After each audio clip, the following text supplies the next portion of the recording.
বিসমিল্লাহির রহমানির রহিম।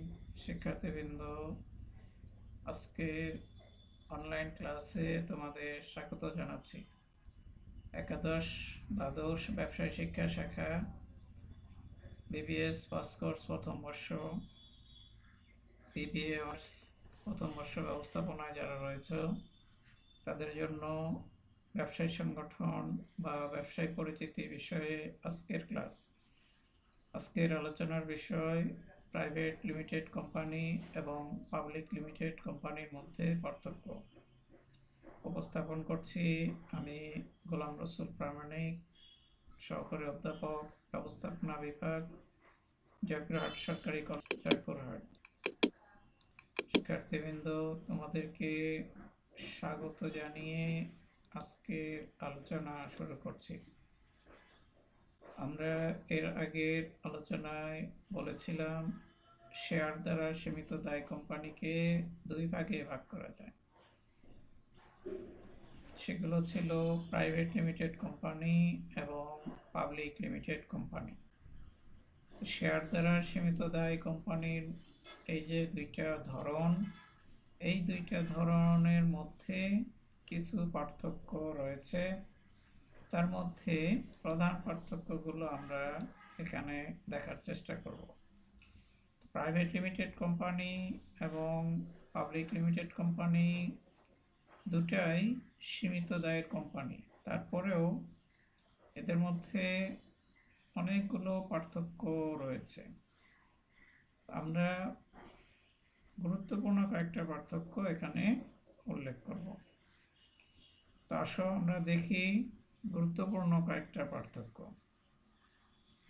এক নম্বর পার্থক্যের বিষয় হলো গঠনের দিক থেকে।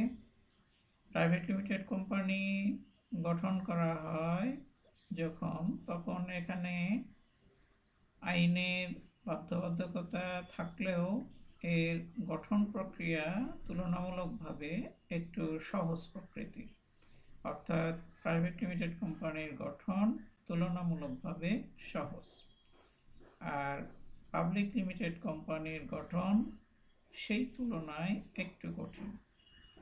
তাহলে প্রথম পার্থক্যের বিষয় আমরা যখন দেখছি যে এটার গঠন করার বিষয়ে, যে প্রাইভেট লিমিটেড কোম্পানির গঠন তুলনামূলক সহজ আর পাবলিক লিমিটেড কোম্পানির গঠন তুলনামূলক একটু কঠিন।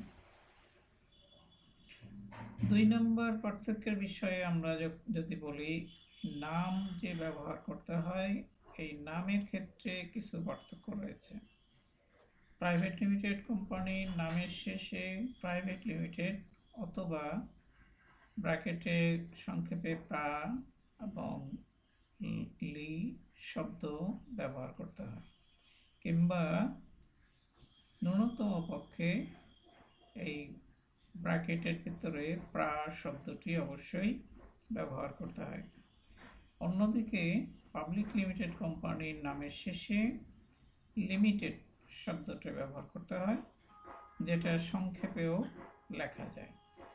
তাহলে নামের দিক থেকে পার্থক্য হলো যে কোম্পানির নাম যেটাই রাখা হোক না কেন, তার নামের শেষে যদি এটা প্রাইভেট লিমিটেড কোম্পানি হয় তাহলে প্রাইভেট লিমিটেড লিখতে হয়, আর যদি পাবলিক লিমিটেড কোম্পানি হয় তাহলে শুধু লিমিটেড শব্দটি লিখতে হয়।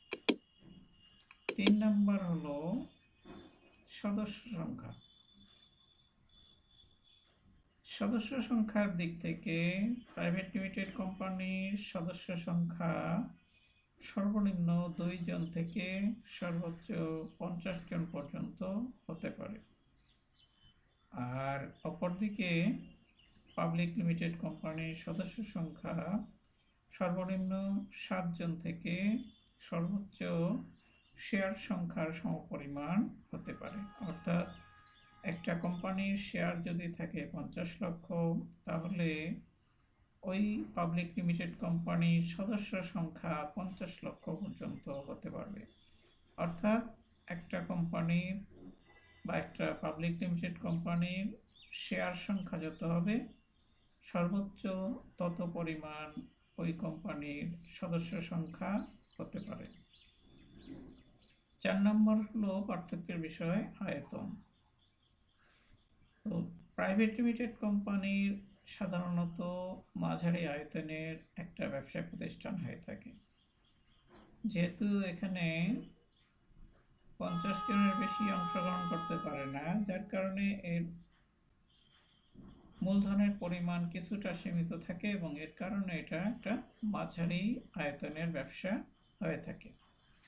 আর পাবলিক লিমিটেড কোম্পানি সাধারণত বৃহৎ আয়তন ব্যবসায় প্রতিষ্ঠান হয়, কারণ এখানে মূলধনের পর্যাপ্ততা থাকে, যার ফলে এই ব্যবসায় প্রতিষ্ঠান সাধারণত বৃহৎ আয়তনে হয়ে থাকে। 5 নম্বর যদি বলি শেয়ার হস্তান্তরের বিষয়ে পার্থক্য। প্রাইভেট লিমিটেড কোম্পানির শেয়ার অবাধে হস্তান্তরযোগ্য নয়। ইচ্ছা করলেই একজন কোম্পানির সদস্য তার শেয়ার কারো কাছে বিক্রি করতে পারে না। আর পাবলিক লিমিটেড কোম্পানির ক্ষেত্রে শেয়ার অবাধে হস্তান্তরযোগ্য, অর্থাৎ যে কোনো সদস্য যখন ইচ্ছা করে তার শেয়ারের হাত বদল বা মালিকানার পরিবর্তন করতে পারে। 6 নম্বর কার্যারম্ভ। প্রাইভেট লিমিটেড কোম্পানি নিবন্ধকের কাছ থেকে নিবন্ধনপত্র পাওয়ার পরপরই ব্যবসায়িক কাজ শুরু করতে পারে। আর পাবলিক লিমিটেড কোম্পানি নিবন্ধকের কাছ থেকে নিবন্ধনপত্র পাওয়ার পর আলাদাভাবে তাদেরকে আবার কার্যারম্ভের অনুমতিপত্র সংগ্রহ করতে হয়, তারপরে তারা কাজ শুরু করতে পারে বা কাজ আরম্ভ করতে পারে।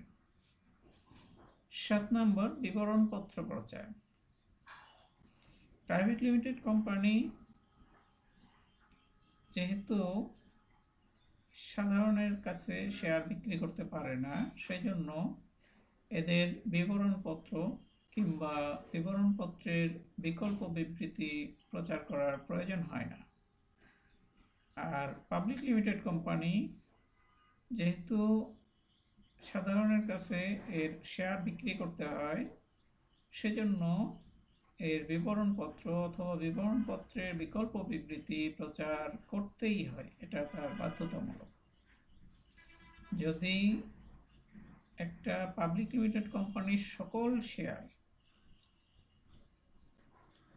বিক্রি করার জন্য বাইরে নাও দিতে হয়, নিজেদের মধ্যেই কম্প্রোমাইজের মাধ্যমে শেয়ার ক্রয় সম্পন্ন হয়, তারপরেও তাদের বিবরণপত্রের বিকল্প বিবৃতি প্রচার করতে হয়, এটা তাদের জন্য বাধ্যতামূলক।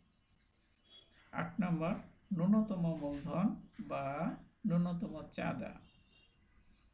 প্রাইভেট লিমিটেড কোম্পানিকে কার্যারম্ভের জন্য ন্যূনতম মূলধন বা চাঁদা সংগ্রহ করতে হয় না।